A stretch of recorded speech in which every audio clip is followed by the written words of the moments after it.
इससे पहले हमने परसों आदाद की जितनी भी किस्में हैं, यानी तबई आदाद, मुकम्मिल आदाद, सही आदाद और नातिक़ आदाद, इसके बारे में तफसीली हमने मालूमात लिए थे, है ना। उसमें अब सही आदाद अददी ख़त पर किस तरह से बताते और अददी ख़त किसको कहते, वो मैं इससे पहले बताया था और एक बार देख लेना ज़रूरी है, क्योंकि वो मालूम होने के बाद ही हम नातिक़ अदद का छोटा बड़ापन, उसको अददी ख़त पर किस तरह से बताया जाता है ना, उसमें मवाजना करना, उसको कैसा लिखना, किस तरह से पढ़ना, ये हम जान सकते हैं। तो पहले शुरू सही अदद देखने का। सही अदद किसको कहते, इससे पहले मैं बताया था सही अदद यानी ऐसे अदद जिसमें सिफर, मुस्बत के अदद और मनफी के अदद, ये तीनों अदद का शुमार होता, वो अदद को सही अदद कहते हैं। जैसे कि हम देखें अददी ख़त पर, ये इस तरह से ख़त यानी हमारे समझ में आता दोनों तरफ लामहदूद, दोनों तरफ लामहदूद, ऐसी शक्ल को यहाँ पर ख़त कहते हैं, है ना। तो ये तीर का निशान के माने चाहिए हैं कि ये दोनों तरफ लामहदूद है और दरमियान में यहाँ पर सिफर होता, और उसके दाएं तरफ मुस्बत के अदद बताए जाते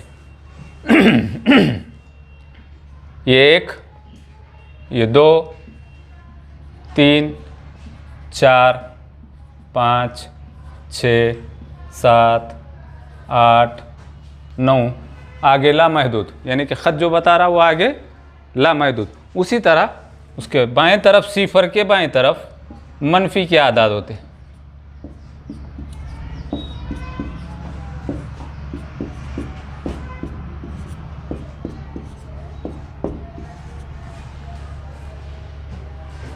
इस तरह से ये मुस्बत के आदाद, सिफर और मनफी के आदाद, ये तीनों को मिलाकर हम सही आदत कहते हैं कि नहीं।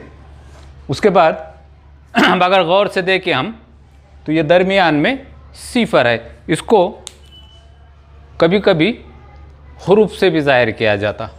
तो यहाँ पर अक्सर औक़ात ओ से ज़ाहिर करते सिफर को, और उसके दाएं तरफ कौन से भी हुरूफ हम दे सकते, जैसे कि ये A, B, C, D, E, F, G, H, I, इधर J, K, L, M, N, P, Q, R, S.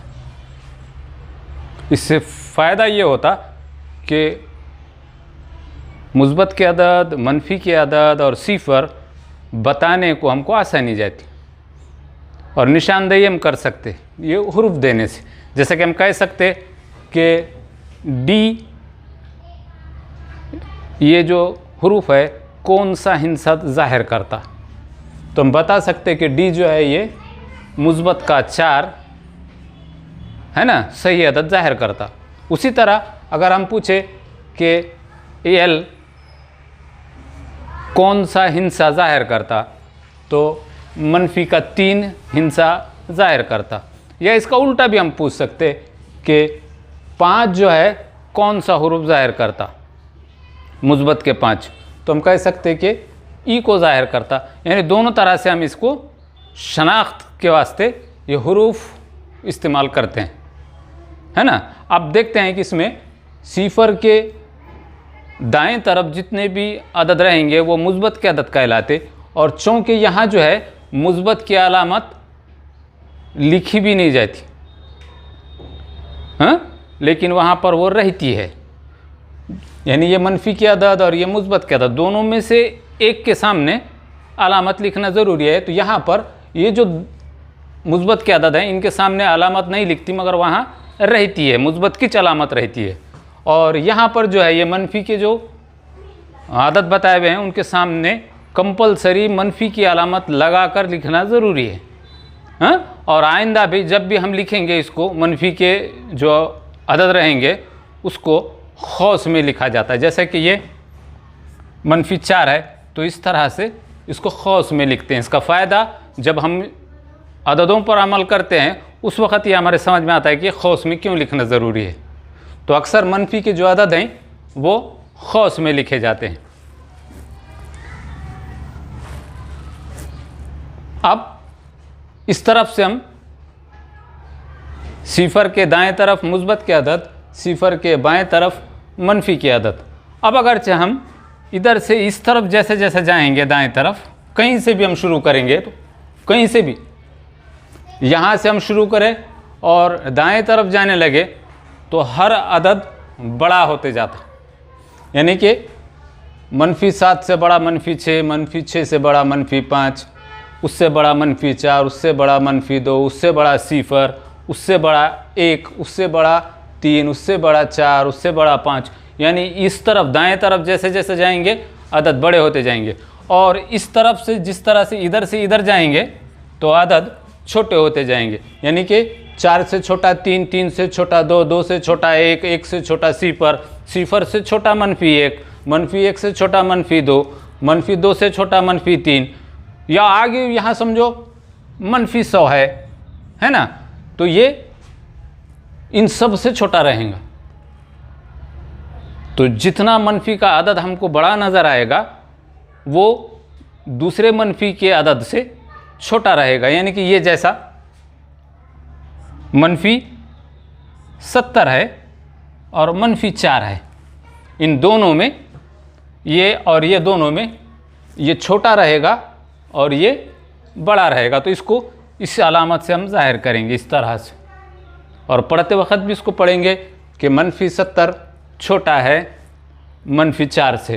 तो यह अलामत ख्याल रखने का मैं कल भी बताया था कि अलामत लगाते वक्त पहले अदद लिखने का बाएं से दाएं तरफ, और उसके बाद अलामत लगाते वक्त जो फैला हुआ मुँह रहता अलामत का वो बड़े की तरफ रहेगा।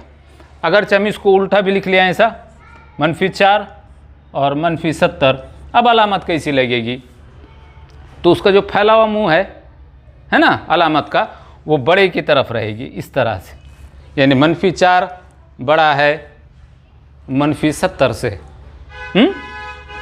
तो जितना मनफी का अदद हमको छोटा नज़र आएगा दूसरे मनफी के बड़े अदद से जो छोटा नज़र आएगा, तो एक्चुअल में वो बड़ा नहीं रहेगा, वो मनफी का जो बड़ा अदद रहेगा वो छोटा रहेगा। समझ में आया? यानी कि इसमें और इसमें अगर मवाजना करें हम ये दोनों में, तो ये बड़ा रहेगा और ये छोटा रहेगा। कब? दोनों भी मनफी रहे, तो दोनों मुस्बत रहे तो जो बड़ा है तो बड़ा, छोटा है तो छोटा। मुस्बत में दोनों के दोनों अदद मुस्बत के रहे तो जो बड़ा नज़र आता वो बड़ा, जो छोटा नज़र आता वो छोटा। लेकिन दोनों के दोनों अगर मनफी के रहे तो जो बड़ा नज़र आता वो छोटा रहेगा और जो छोटा नज़र आता वो बड़ा रहेगा। और एक मनफी और एक मुस्बत रहा, समझो ये मनफी के 4 और ये 4, इसमें कौन बड़ा कौन छोटा? तो जो मुस्बत का रहेगा वो बड़ा रहेगा और जो मनफी का रहेगा वो छोटा रहेगा। अब ये सिफर में और मनफी के अदद में कौन बड़ा कौन छोटा? तो सिफर बड़ा रहेगा और मनफी का 6 छोटा रहेगा। याद रहेगा इतना? तो इसका माने ये है कि जो मनफी के अदद रहेंगे और मुस्बत के अदद रहेंगे, तो मनफी और मुस्बत के रहे तो मनफी का अदद छोटा, मुस्बत के अदद बड़ा। मुस्बत के अदद रहे तो जो बड़ा है तो बड़ा, छोटा है तो छोटा। और दोनों के दोनों मनफी के अदद रहे तो जो दिखने में हमको छोटा नज़र आएगा वो बड़ा और जो दिखने में बड़ा नज़र आएगा वो छोटा। सिफर और मनफी के अदद में सिफर बड़ा रहेगा और मनफी के अदद छोटे रहेंगे। समझ में आया था? ये हमको ये अददी ख़त पर ये मालूम होना ज़रूरी था। ये अगर मालूम हो गया तो हम नाते अदद को भी अददी ख़त पर ज़ाहिर कर सकते हैं। अब यहाँ पर और एक बात ख्याल रखने का कि सिफर के आगे बड़ा अदद, सबसे बड़ा अदद हम बता नहीं सकते मुस्बत का। समझ में? यानी सही अदद में सबसे बड़ा अदद और सबसे छोटा अदद।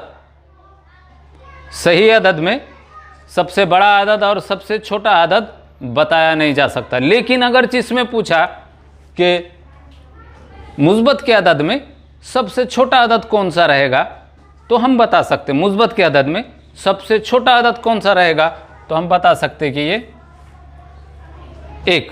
उसी तरह से मनफी के भी अदद में सबसे बड़ा मनफी का अदद कौन सा रहेगा, तो ये 1 बड़ा सबसे।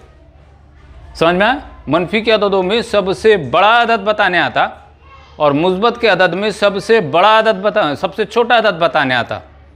लेकिन पूरे अदद को अगर हम देखें तो ना बड़ा मुस्बत का अदद बताने आता, ना छोटा मनफी का अदद बताने आता। समझ में आया? एक ख्याल रखने का।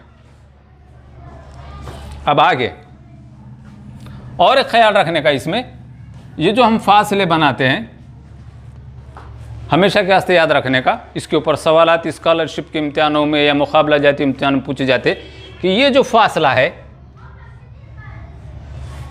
जब एक फासला हम बना देते किसी ख़त पर तो पूरों का फासला एक सा रहेगा, हर एक का।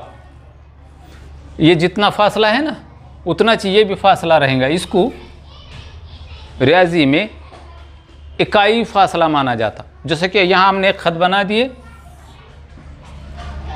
है ना, यहाँ 0 दे दिए और यहाँ 1 और यहाँ 2, ये मुस्बत के अदद बताया हमने। तो ये जो फासला रहेगा उतना फासला यहाँ भी रहेगा। इसको इकाई फासला माना जाता। याद रहेगा? ये जो फासले रहेंगे ना वो मसावी रहेंगे हर एक के दरमियान के।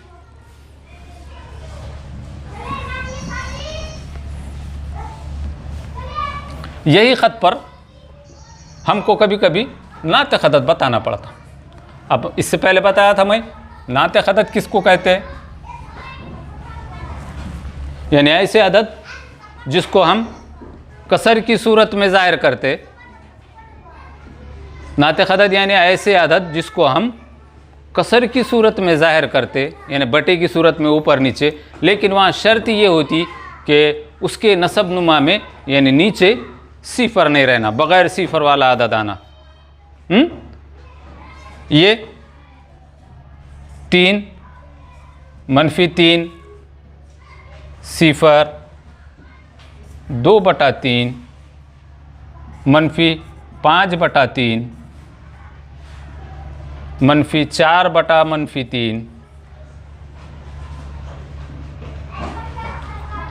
7/-3। ये कुछ अदद हमारे सामने दिए हुए हैं, है ना। और एक अदद लिख लेता हूं मैं।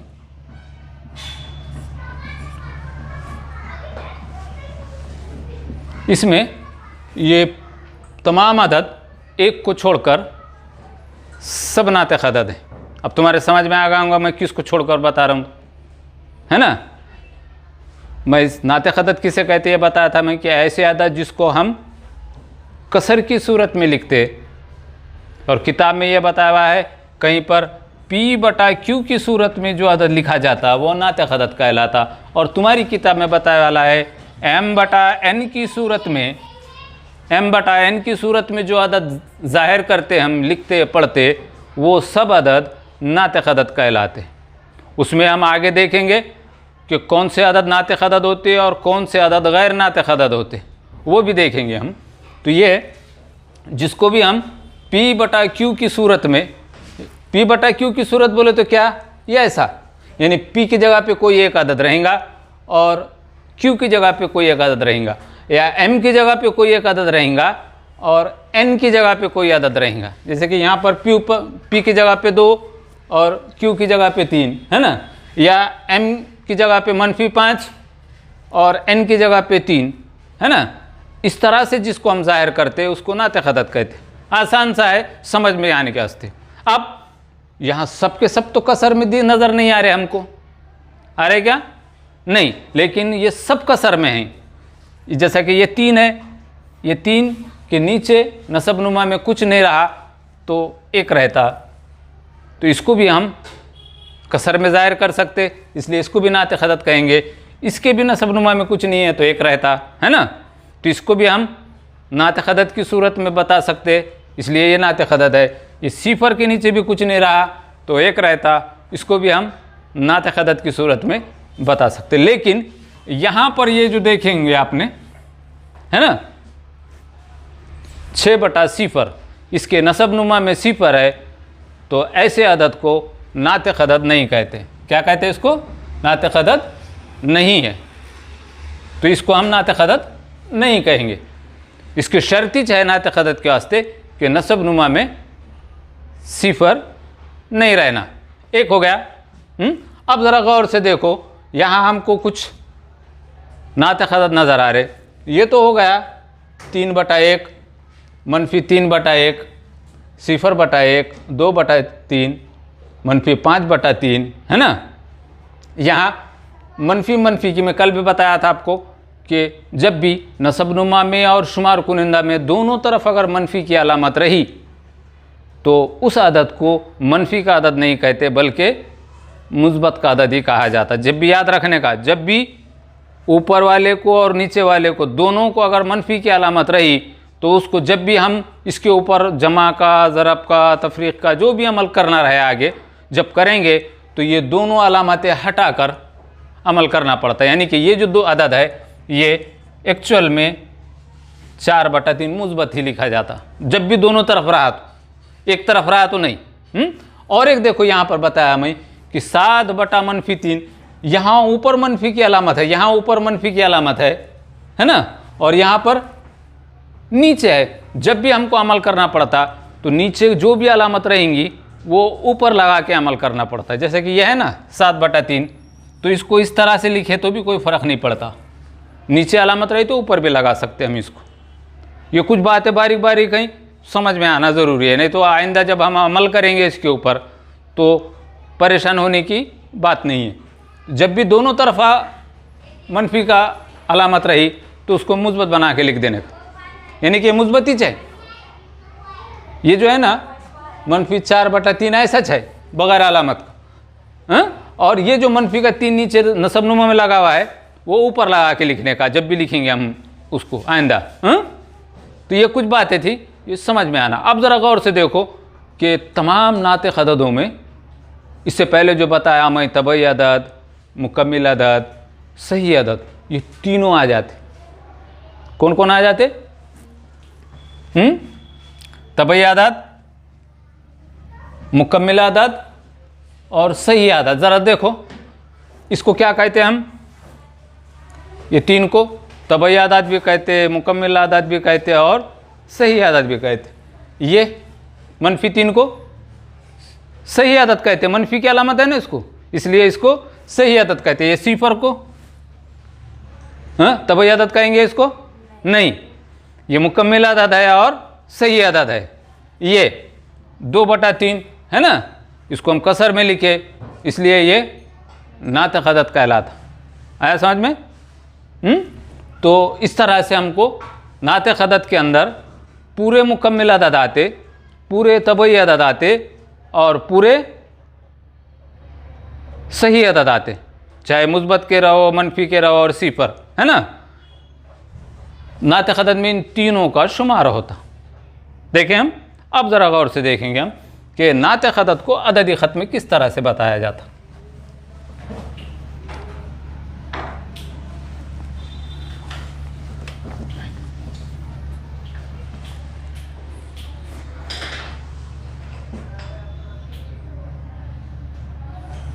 ये सिफर, ये 1, ये 2, ये 3, ये 4, 5, 6, 7, 8, 9 ये मुस्बत के अदद।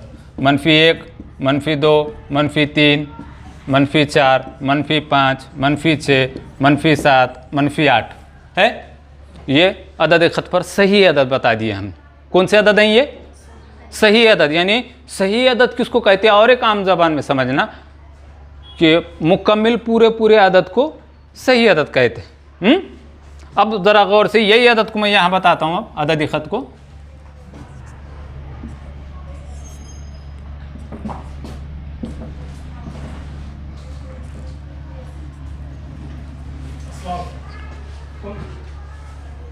ये जो सही अदद हैं, यहाँ थोड़ा उसको मैं बड़ा करके बताया, ये जो ऊपर के, और एक तरफ ही बताया मैं 1 2 3 है ना अददी ख़त पर। हाँ, अब अगरचे मुझे इसके हिस्से करने पड़े, किसके, ये फासले के, फासला है ये 0 से लेकर 1 तक, ये फासला है जिसको हम इकाई कहते हैं। क्या कहते हैं इसको, इकाई। ये जितना फासला रहेगा उतना चाहिए है, उतना चाहिए है। अब इसके मैंने हिस्से कर दिया, कितने हिस्से हो गए जी, 3। जब भी दो वक्त हम किसी एक चीज़ को काटेंगे तो उसके 3 हिस्से हो जाएंगे। तो देखो यहाँ से यहाँ तक का 1, यहाँ से यहाँ तक का 1, यहाँ से यहाँ तक, ऐसे 3 इकाई फासले बन गए इसके, किसके, ये 1 के। हाँ बने ना। अब इसको कैसा जाहिर करेंगे आप, तो पहले हिस्से को हम कहेंगे, अभी कितने हिस्से बने ज़रा गौर से देखो, कितने हिस्से बने, 3। जैसे कि हम, ये एक रोटी है, इसके 4 हिस्से कर दिए तो उसको हम लिखते नीचे 4 हिस्से, है ना। कितने लिखते, 4 लिखते ना। इसमें से हमने ये 2 हिस्से इस्तेमाल कर दिए, तो इस्तेमाल करे वाला हिस्सा कहाँ लिखते हैं हम, ऊपर लिखते, यानी कि हमने कितना इस्तेमाल करे, 2/4, है ना। तो वैसा एक हिस्से के हमने 3 हिस्से करे, कितने करे, 3। जितने हिस्से करेंगे उतने नसबनुमा में आएंगे। 3 करे तो 3 हिस्से नसबनुमा में। अब ये पहला हिस्सा ले रहे हम कहाँ से, ये 0 से लेके यहाँ तक का पहला हिस्सा ले रहे, तो इसको लिखेंगे हम 1/3। आया, ये मैं अभी लिखता नहीं यहाँ पर। अब एक हिस्से के हमने 3 हिस्से करे, 1/3। दूसरा हिस्सा लेंगे तो इसको हम लिखेंगे 2/3, और यहाँ तक हिस्सा लेंगे हम तो इसको लिखेंगे हम 3/3, और इसके 3 हिस्से करें। अब हर एक की 3 हिस्से करना पड़ेगा हमको, याद रखने का। जब एक वक्त किसी फासले के 3 हिस्से करे तो ये चाहे मुस्बत के तरफ हो क्या मनफी के तरफ हो, हर हिस्से के फासले 3 ही होंगे। अब इधर देखें हम तो यहाँ भी 3 ही फासले होंगे, यहाँ देखें हम तो यहाँ भी 3 ही फासले होंगे। यानी कि जब भी हम एक इकाई के 3 फासले करेंगे तो हर फासले के 3 ही हिस्से होंगे, और हर एक के नसबनुमा में 3 ही रहेगा। अब यहाँ बताया हमने 3/3, तो अब ये चौथा है, 1 2 3 4, तो यहाँ 4/3, और यहाँ 5/3, और यहाँ 6/3। ज़रा गौर से देखो कितने फासले हो रहे हैं। ये फासले गिनने का, यहाँ से ये पहला फासला था यहाँ तक का, तो इसलिए 1/3, दूसरे को 2/3, तीसरे को 3/3, 4/3, 5/3, 6/3। इसके और हिस्से करें हम 7/3, 8/3 और 9/3, इस तरह से। अब ज़रा गौर से देखो, जहाँ पर भी हमको सही अदद बनता नज़र आता तो वो कहाँ बनेगा। देखो ये 3 को 3 से तकसीम करें, 3 1 का 3, 3 1 का 3, 1/1 यानी ये 1, ये सही अदद बन गया यहाँ, पहला सही अदद। इसको 3 1 का 3, 3 दूनी 6, यानी ये 2/1, यानी 2 के नीचे कुछ नहीं रहा तो 1 रहता है, नहीं भी लिखे चलता, यानी कि ये दूसरा सही अदद। यहाँ 9/3, 3 1 का 3, 3 3 9, यानी कि यहाँ 3, ये सही अदद बने। और उनके जो दरमियान में जो बन रहे वो हिस्से हैं, है ना, कि हम किसको किसको नाते खदद कहते, जिसको भी हम कसर में जाहिर करते वो सब नाते खदद है।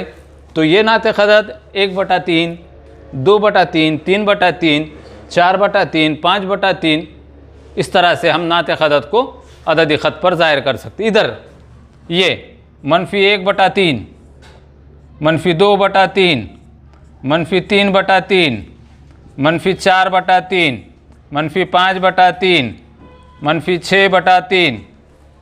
समझ में आ गया।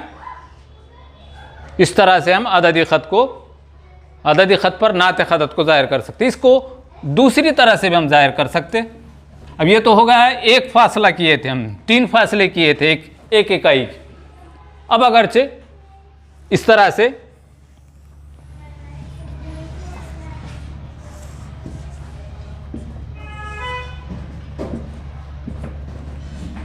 अब मुझे बोलो कितने फासले करने का इसके, एक के फासले कितने करने का?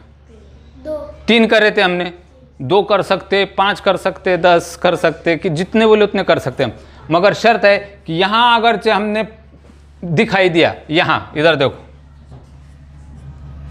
अब कितने फासले हो गए जी यहाँ?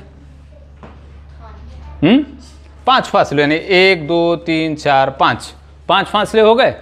तो इसके नसब नुमा में 5 ही आएगा हर एक के। अब जो जहाँ भी हम करेंगे तो 5 हिस्से बनेंगे। अब कितने हिस्से बनेंगे? हर फासले के 5 हिस्से बनेंगे और नसब नुमा में 5 ही आएगा। जितने हिस्से रहेंगे उतना नसब नुमा, जितना नसब नुमा रहेगा उतना हिस्से। सवाल में बताएगा कि 5 नसब नुमा, ऐसी इस तरह से 5 नसब नुमा बना बोले, हिस्से बना बोले कि इसके हमको 5 हिस्से करना पड़ेंगे। 4 बना बोले कि हर फासले के कितने हिस्से करना पड़ेंगे? 4 हिस्से करना पड़ेंगे, है ना?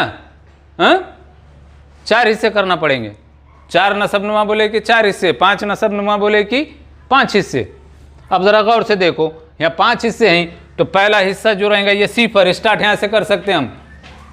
ये 1/5, 2/5, 3/5, 4/5 और ये 5/5। 5/5 बोलते मुकम्मिल एक अदद बन गया, सही अदद। हाँ, उसके बाद 6/5, 7/5, 8/5, 9/5 और 10/5। 10/5 बोले तो कौन सा अदद बनेगा? 2, दूसरा सही अदद बनेगा यहाँ, है ना? इस तरह से हम नातिक़ अदद को अददी ख़त पर बता सकते हैं। और इसके ऊपर हुरूफ दिए जाते, ये जैसा ऊपर दिए है ना हुरूफ, उनसे इनको पहचाना जाता, इससे हम मवाजना कर सकते। समझ में आया? अब ज़रा गौर से देखो, इधर -1/5, -2/5, -3/5, -4/5, -6/5, है ना? अब ज़रा गौर से देखो, यहाँ पर 5/5, यहाँ पर सही अदद बनता तो इसको हम -1 लिखेंगे। ये 5/5 वाले 5 1 का 5, है ना? अब ज़रा गौर से देखो कि इधर भी मुस्बत के अदद हैं, इधर मनफी के। ये -3/5 और ये 3/5। ज़रा गौर से देखो दोनों, इधर भी -3/5 और इधर 3/5। ये मुस्बत का 3/5 और ये मनफी का 3/5। इन दोनों का अगर मवाजना करें हम -3/5 और 3/5 मवाजना, यानी कौन छोटा कौन बड़ा? कौन बड़ा रहेगा जी? मुस्बत का अदद ये बड़ा रहेगा और ये छोटा रहेगा। इसी में अगर देखिए ये दोनों में -4/5 और -3/5 में कौन बड़ा रहेगा? 3/5 ये बड़ा रहेगा, -3/5 और -4/5 ये छोटा रहेगा। तो बड़े और छोटे की शनाख्त के वास्ते नसब नुमा में हमेशा एकसा अदद होना पड़ता। कहाँ होना पड़ता? अब यहाँ पर सबका नसब नुमा 5 5 5 5 है। हम आसानी से कह सकते कौन बड़ा है कौन छोटा है। मुस्बत के अदद में मुस्बत के रहे तो जो बड़ा है तो बड़ा, छोटा है तो छोटा। जो मनफी के रहे तो जो बड़ा नज़र आता वो छोटा, जो छोटा नज़र आता वो बड़ा। और एक मनफी और एक मुस्बत का रहा तो मुस्बत का बड़ा, मनफी का छोटा। ये ख्याल में रखना। तो हम इस तरह से अददी ख़त पर नातिक़ अदद हम ज़ाहिर कर सकते। इतना तो समझ में आ गया? हाँ, अब इस पर से हमको इसका मवाजना करना पड़ता, तरतीबी ताल्लुक़ लगाना पड़ता। तरतीबी ताल्लुक़ यानी बड़ा कौन सा छोटा कौन सा। तो आइंदा के सबक में हम इसका तरतीबी ताल्लुक़ क्या होता है, यानी छोटा बड़ा कौन सा होता, ये इसको हम चढ़ती उतरती तरतीब में कैसा लगा सकते हैं वो हम देखेंगे।